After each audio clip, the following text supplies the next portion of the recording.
Hello everyone, welcome back to learn easily channel.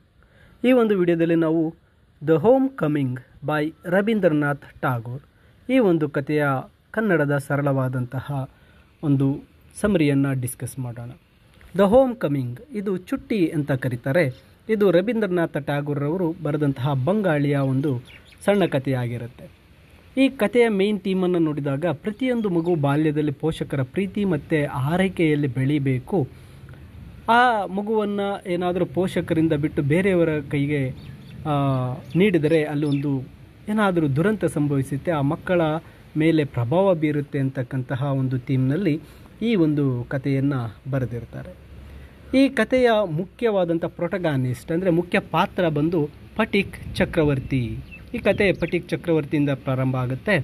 ಅವನು ತನ್ನ ತಾಯಿ ಮತ್ತು ತಮ್ಮ ಮಕಾನ್ ಚಕ್ರವರ್ತಿಯ ಜೊತೆ ವಾಸ ಮಾಡ್ತಾ ಇರ್ತಾನೆ. ಇಲ್ಲಿ ಪಟಿಕ್ನ ತಂದೆ ಬಹಳ ಹಿಂದೆಯೇ ಆತ ಚಿಕ್ಕ ವಯಸ್ಸಿನಲ್ಲಿರಬೇಕಾದ್ರೇ ನಿಧನರಾಗಿರ್ತಾರೆ. ಕಾರಣ ಪಟಿಕ್ನ ತಾಯಿ ಅವನನ್ನು ಮತ್ತು ಅವನ ತಮ್ಮನನ್ನು ನೋಡ್ಕೊಳ್ತಾ ಇರ್ತಾರೆ. ಈ ಪಟಿಕ್ ತುಂಬ ಮಿಸ್ಚೀವಿಯಸ್ ಬಾಯ್, ಅಂದರೆ ತುಂಟ ಹುಡುಗ. ತನ್ನ ತಾಯಿಯ ಮಾತನ್ನು ಕೇಳೋದಿಲ್ಲ ಮತ್ತು ತನ್ನ ತಮ್ಮ ಮಕಾನ್ ಜೊತೆ ಆಟ ಆಡಲು ಇಷ್ಟಪಡಲ್ಲ. ಮತ್ತು ಅವನು ತನ್ನ ತಮ್ಮನ ಬಗ್ಗೆ ಸ್ವಲ್ಪ ಅಸೂಯೆಯನ್ನು ಪಡ್ತಾ ಇರ್ತಾನೆ, ಯಾಕಂದರೆ ತನ್ನ ತಮ್ಮ ತುಂಬ ಚೆನ್ನಾಗಿ ಓದ್ತಾ ಇರ್ತಾನೆ. ಪಟಿಕ್ ತನ್ನ ಒಂದು ಹುಡುಗರ ಗುಂಪಿನ ನಾಯಕನಾಗಿರ್ತಾನೆ ಮತ್ತು ಅವನು ಇತರರೊಂದಿಗೆ ಜಗಳ ಆಡೋದಕ್ಕೆ ತುಂಬ ಇಷ್ಟಪಡ್ತಾ ಇರ್ತಾನೆ. ಮತ್ತೊಂದೆಡೆ ಮಕಾನ್ ತನ್ನ ತಾಯಿಗೆ ಪ್ರೀತಿಯನ್ನಾಗಿರ್ತಾನೆ ಮತ್ತು ತಾಯಿ ಹೇಳಿದ ಎಲ್ಲ ಒಂದು ವಿಷಯಗಳನ್ನು ಪಾಲನೆ ಮಾಡ್ತಾ ಇರ್ತಾನೆ. ಪಟಿಕ್ನಂತ ಅಲ್ಲದೆ ಪಟಿಕ್ನ ತಮ್ಮ ಏನು ಮಾಡಿರ್ತಾನೆ ಮಕಾನ್ ಓದೋದ್ರಲ್ಲೂ ಸಹ ತುಂಬ ಉತ್ತಮನಾಗಿರ್ತಾನೆ. ಪಟಿಕ್ ಈ ಓದೋದರ ಕಡೆ ಗಮನ ಹರಿಸೋದಿಲ್ಲ. ಅವನು ಯಾವಾಗಲೂ ತನ್ನ ಸಮಯವನ್ನು ತನ್ನ ಸ್ನೇಹಿತರೊಂದಿಗೆ ಹಳ್ಳಿಯಲ್ಲಿ ಹರಿದಾಡೋದ್ರಲ್ಲಿ ಕಳೀತಾ ಇರ್ತಾನೆ. ಹೀಗಿರಬೇಕಾದ್ರೆ ಒಂದಿನ ಪಟಿಕ್ ತನ್ನ ಫ್ರೆಂಡ್ಸ್ನೊಂದಿಗೆ ಆ ನದಿಯ ಒಂದು ದಡೆಗೆ ಹೋಗಿರ್ತಾನೆ. ಅಲ್ಲಿ ದೋಣಿ ಮಾಡೋದಕ್ಕೆ ಬಳಸ್ತಕ್ಕಂತಹ ಒಂದು ದೊಡ್ಡ ಮರದ ತುಂಡನ್ನು ನೋಡ್ತಾನೆ. ಪಟಿಕ್ ಮತ್ತು ಅವನ ಫ್ರೆಂಡ್ಸ್ ಆ ಮರವನ್ನು ಹತ್ತಿ ಕುತ್ಕೊಳ್ಳೋಕ್ಕೆ ಪ್ರಯತ್ನ ಪಡ್ತಾರೆ. ಆದರೆ ಅಲ್ಲಿಗೆ ಮಕಾನ್ ಬರ್ತಾನೆ. ಅವನು ಆ ಮರದ ಮೇಲೆ ಕೂತ್ಕೋತಾನೆ. ಆ ಪಟಿಕ್ನ ಫ್ರೆಂಡ್ಸ್ ಏನು ಮಾಡ್ತಾರೆ, ಮಕಾನ್ಗೆ ಆ ಮರದಿಂದ ಇಳಿಯಲು ಹೇಳ್ತಾರೆ. ಆ ಮಕಾನ್ ಯಾರ ಮಾತನ್ನು ಕೇಳೋದಿಲ್ಲ. ಆಗ ಪಟಿಕ್ ಏನು ಮಾಡ್ತಾನೆ, ಅವನ ಫ್ರೆಂಡ್ಸ್ಗೆಲ್ಲ ಆ ಮರವನ್ನು ಮತ್ತು ಅವನ ತಮ್ಮ ಮಕಾನನ್ನು ಸೇರಿಸಿ ಜೊತೆಗೆ ಆ ನದಿಗೆ ಎಸೆದು ಬಿಡಿ ಅಂತ ಹೇಳ್ತಾನೆ. ಪಟಿಕ್ನ ಫ್ರೆಂಡ್ಸ್ ಎಲ್ಲರೂ ಸೇರಿ ಏನು ಮಾಡ್ತಾರೆ, ಆ ಮರವನ್ನು ಎತ್ತಿ ಮಕಾನನ್ನು ಸೇರಿಸಿ ಏನು ಮಾಡ್ತಾರೆ, ಜೊತೆಗೆ ಆ ಒಂದು ನದಿಗೆ ಎಸಿತಾರೆ. ಮಕಾನ್ ಆ ನದಿಗೆ ಬಿದ್ದು ಆತನಿಗೆ ಸ್ವಲ್ಪ ಗಾಯ ಆಗುತ್ತೆ. ಅವನು ನದಿಯಿಂದ ಹೊರ ಬರ್ತಾನೆ ಮತ್ತು ತನ್ನ ಅಣ್ಣನಾದ ಪಟಿಕ್ನೊಂದಿಗೆ ಜಗಳ ಪ್ರಾರಂಭಿಸ್ತಾನೆ. ನಂತರ ಆ ಮಕಾನ್ ಅಳ್ತಾ ಏನು ಮಾಡ್ತಾನೆ, ಮನೆಗೆ ಹೋಗ್ತಾನೆ. ಪಟಿಕ್ಗೆ ಈಗ ಸ್ವಲ್ಪ ಭಯ ಆಗುತ್ತೆ, ಏಕೆಂದರೆ ಅವನು ಮನೆಗೆ ಹೋದರೆ ಅವನ ತಾಯಿ ಗ್ಯಾರಂಟಿ ಅವನನ್ನು ಹೊಡಿತಾರೆ ಅಂತ ಅವ್ನಿಗೆ ಗೊತ್ತಿರುತ್ತೆ. ಆದ್ದರಿಂದ ಪಟಿಕ್ ಏನು ಮಾಡ್ತಾನೆ, ಮನೆಗೆ ಹೋಗದೆ ಆ ನದಿಯ ಒಂದು ದಂಡೆಯ ಮೇಲೆ ಒಂದು ಹತ್ತಿರದ ಜಾಗದಲ್ಲಿ ಅಲ್ಲೇ ಕೂತ್ಕೊಂಡಿರ್ತಾನೆ. ಆಗ ಆ ಒಂದು ನದಿಯ ದೋಣಿಯಲ್ಲಿ ನದಿ ಕಡೆಯಿಂದ ಒಬ್ಬ ವ್ಯಕ್ತಿ ಬರ್ತಾನೆ. ಆ ವ್ಯಕ್ತಿ ಪಟಿಕ್ನ ಚಿಕ್ಕಪ್ಪ. ಆದರೆ ಪಟಿಕ್ ಅವನನ್ನು ಯಾವಾಗಲೂ ಸಹ ನೋಡಿರೋದಿಲ್ಲ. ಕಾರಣ ಆ ಮನುಷ್ಯನ ಬಗ್ಗೆ ಪಟಿಕ್ಗೆ ಗೊತ್ತಿರಲ್ಲ. ಆ ಮನುಷ್ಯ ಪಟಿಕ್ನ ಹತ್ರ ಬಂದು ಅವನ ಒಂದು ಮನೆಯ ಅಡ್ರೆಸ್ಸನ್ನು ಕೇಳ್ತಾನೆ. ಪಟಿಕ್ ಅವನಿಗೆ ಏನು ಹೇಳದೆ ತನ್ನ ಮನೆಗೆ ಹಿಂತಿರುಗ್ತಾನೆ. ಪಟಿಕ್ ಮನೆಗೆ ಬಂದ ತಕ್ಷಣ ಅವನ ತಾಯಿ ಕೋಪದಿಂದ ಅವನ ಮೇಲೆ ಕೂಗ್ತಾಳೆ. ಮತ್ತು ಮಕಾನನ್ನು ನದಿಗೆ ಎಸೆದಿದ್ದರಿಂದ ತನ್ನ ಒಂದು ತರಗತಿಯಲ್ಲಿ ಫೇಲ್ ಆಗಿದ್ದಾನೆ ಅವಳ ಮೇಲೆ. ಮತ್ತು ಅದ್ರ ಜೊತೆಗೆ ಈ ಒಂದು ಪಟಿಕ್ ಆ ಒಂದು ಕ್ಲಾಸ್ ಎಕ್ಸಾಮ್ನಲ್ಲೂ ಸಹ ಫೇಲ್ ಆಗಿರ್ತಾನೆ. ಅದಕ್ಕಾಗಿ ಅವನ ತಾಯಿ ಏನು ಮಾಡ್ತಾಳೆ, ಪಟಿಕ್ನ ಮೇಲೆ ತುಂಬ ಕೋಪಗೊಳ್ತಾರೆ. ಆ ಪಟಿಕ್ ಕೋಪದಿಂದ ಕೂಡ ತನ್ನ ತಾಯಿಯನ್ನು ಕೂಡ ತಳ್ತಾನೆ, ಅಂದರೆ ತಾಯಿಯನ್ನು ಕೂಡ ಹೊಡೆಯೋಕ್ಕೆ ಹೋಗ್ತಾನೆ. ಅಲ್ಲಿಗೆ ಪಟಿಕ್ನ ಚಿಕ್ಕಪ್ಪ ಬಂದು ಆ ಮನೆಯ ಒಂದು ಪರಿಸ್ಥಿತಿಯನ್ನು ನೋಡ್ತಾನೆ. ಮತ್ತು ಆ ಪಟಿಕ್ನ ತಾಯಿ ಮತ್ತು ಅವನಿಗೆ ಮಕಾನ್ ಅವರ ಚಿಕ್ಕಪ್ಪನ ಸಹೋದರ ಅಂತ ಹೇಳ್ತಾಳೆ.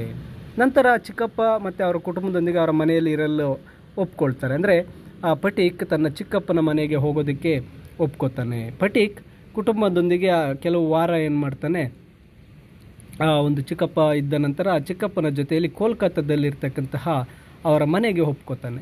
ಇಲ್ಲಿ ಪಟಿಕ್ನ ತಾಯಿಗೆ ಮಗ ಪಟಿಕ್ನನ್ನು ಚಿಕ್ಕಪ್ಪನೊಂದಿಗೆ ಕೋಲ್ಕತ್ತಾಕ್ಕೆ ಕಳಿಸೋಕ್ಕೆ ಒಂದು ಕಡೆ ದುಃಖ ಆದರೆ ಇನ್ನೊಂದು ಕಡೆ ನಿರಾಳನಾಗುತ್ತೆ. ಇವನ ಈ ಚೇಷ್ಟೆ ತುಂಟತನ ಎಲ್ಲ ಹೋಗಬಹುದು ಅಂದ್ಕೋತಾಳೆ.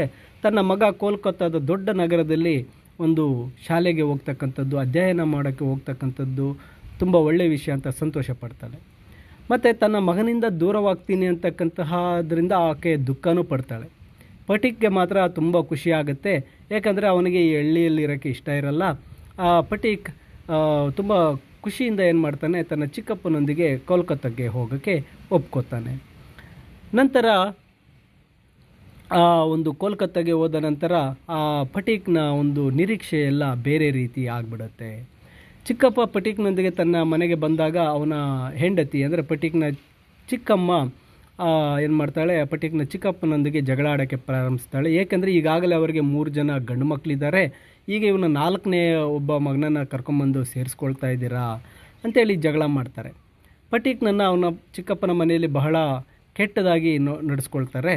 ಅವನ ಚಿಕ್ಕಮ್ಮ ಸಣ್ಣ ಪುಟ್ಟ ತಪ್ಪುಗಳಿಗೂ ಸಹ ಪಟೀಕ್ನನ್ನು ಹೊಡಿತಾ ಇರ್ತಾಳೆ.